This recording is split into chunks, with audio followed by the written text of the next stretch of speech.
So now we are to enact the alchemical ritual of the planet Uranus.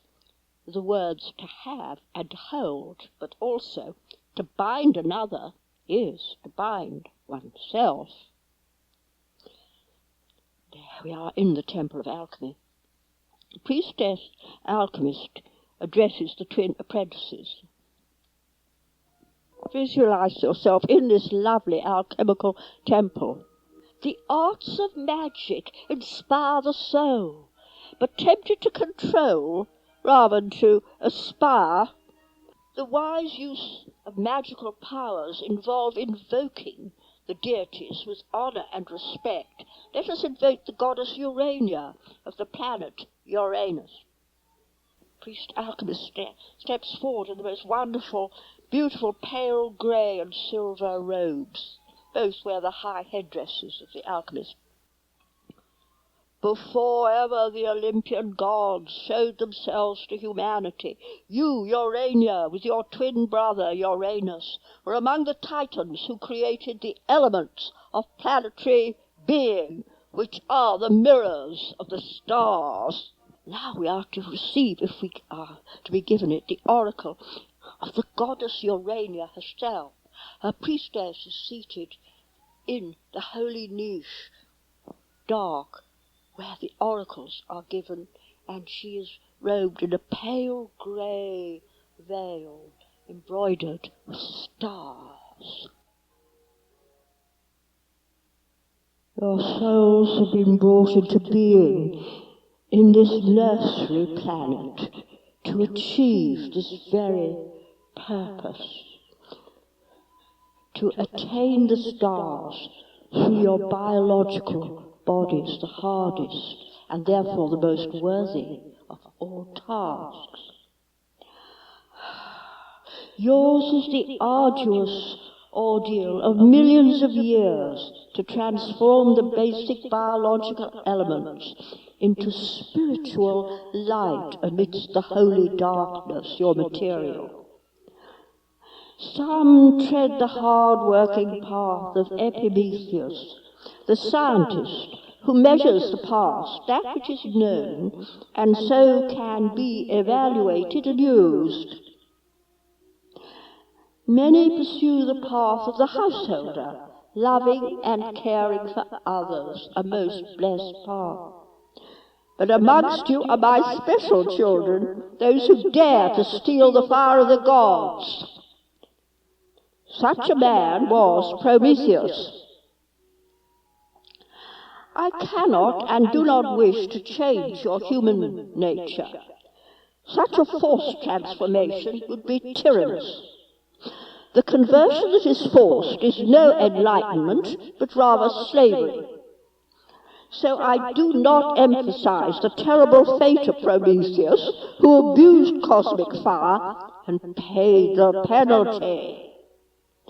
He is restored through the aeons of time. Rather do I encourage you to dare and to do, but always with the proviso that you consider others. For true love is that which sets free, whether an elemental spirit, a country you rule, or a fellow human that you either love or hate. Come to me, but be not bound by me. Find your own way to the stars. Priest alchemist addresses the twin brother of Elaine, Aidan. My friend, you are too apt to follow the agendas of the so-called masters, whether they be true masters or false, without using your own intuition given by the muses. Urania is muse of magic. If you so choose, enter the gateway of Uranus, and so find your own will. We shall be with you, but not to help you. We now all of us enter a state of trance through the holy temple of alchemy. Aidan at last speaks. I am eager for this magical journey. I feel ready to use my own inner powers at last. I make my way swiftly up the avenue to the Temple of the Planets, shining brightly with rainbow colours. I enter and face the central golden sphere emanating the powers. I approach the mighty portals of the planet Uranus in the southwest wall. On one side is a statue of the Titan Uranus, pale and towering. Clouds conceal his features.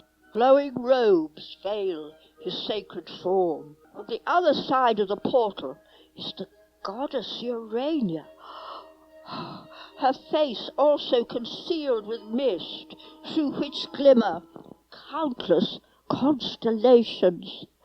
There is a divine beauty emanating from her concealed form, the beauty of a myriad stars.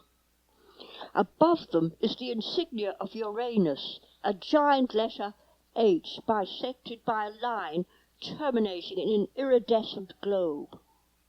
I part silvery curtains of beating heart and enter the misty land beyond. I feel fearful, yet expectant. This is what I've always wanted. This is my time. This is my place. As I think this, the place unfolds itself to my wish, and I realize how potent my latent powers really are. I have always longed to be a sculptor, but doubted my talent. This is a sculptor's studio, filled with half-worked blocks of marble. So here lies my buried talent. A woman in a grey shawl busies herself about, sweeping up stone chippings. She irritates me. I gesture to leave. I want to be alone. Can I be a Michelangelo?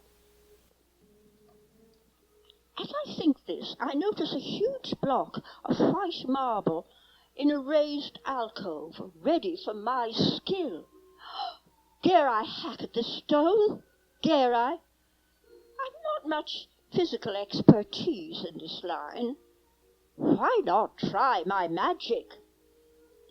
I think.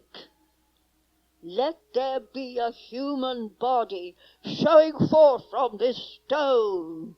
I command. Already I see a figure gradually appearing within the marble. The figure is pleading for me to release it. To my astonishment, the marble is beginning to shape-shift. A roughly formed body stands before me. On the plinth it stands. All my passion, all my secret longings invade my very soul. I command the stone. Reveal to me my immortal beloved. I hear celestial music as the marble reveals itself in the form of a divinely beautiful woman. I fall on my knees. In my head, I hear the words coming from the statue. Command me to speak.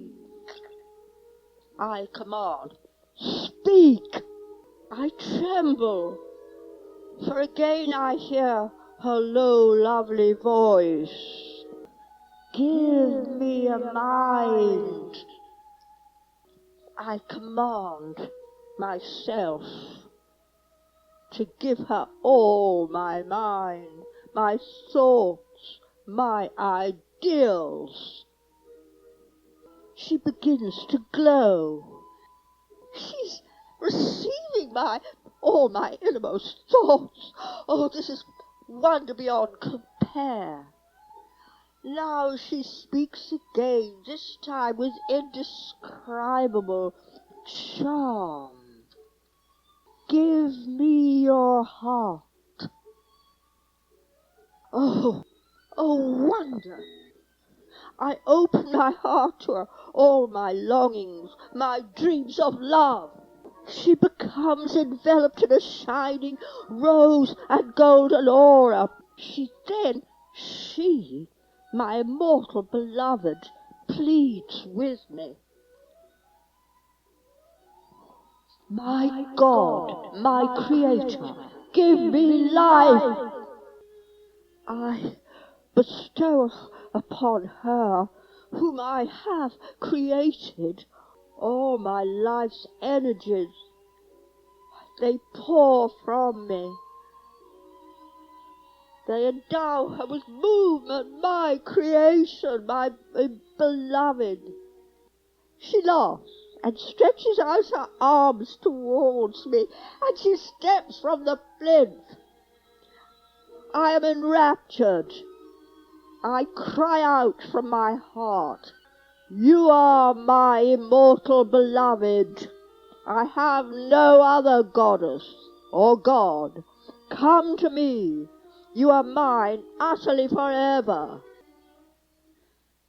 But even as I utter these words in ecstasy, even in this ecstasy, I feel my life is beginning to ebb away from me and flow towards the beloved in a golden stream. Yes, I'm dying. But her arms embrace me. As my senses recede, I hear her voice. You are my immortal beloved. You are mine utterly forever. To my terror, she is changing into a gigantic spider. In vain I struggle in her sticky web, which she has formed in a spiral from my life's flow. The more I struggle, the more the terrible golden web encircles my every movement. Just as I lose consciousness in death, I hear distantly a woman's voice. Shapeshift, peck your way out. I assume the form of a sparrow, and I peck myself free from the web. The beloved transforms herself into a hawk to seize me. I fly, and I become a hare. She's becoming a hound and chases me. I hide in a river as a trout. She becomes a pike to devour me. How can I survive with my remaining vestige of strength? I hide as a grain of wheat. I find rest. I am safe. But she finds me in her form as a hen. She swallows me. I find myself gyrating. I'm falling down a black tunnel. I'm imprisoned in a cave. There is no escape. It is dark. I hate the dark. I struggle. I take it seems like endless ages, to break my way through its walls, which are circular. I can't find any door. Suddenly I assemble all my, what you can call my willpower, my last effort, and I push, and I push, and I push. The walls crack. I am free. There comes a mighty crash, and I'm back in the studio. My masterpiece, my marble statue of the beloved, is shattered. And the woman in the shawl has returned and is sweeping up the fragments with her broomstick, and I hear her mutter something about another one. Another one? I catch a glimpse of her hair.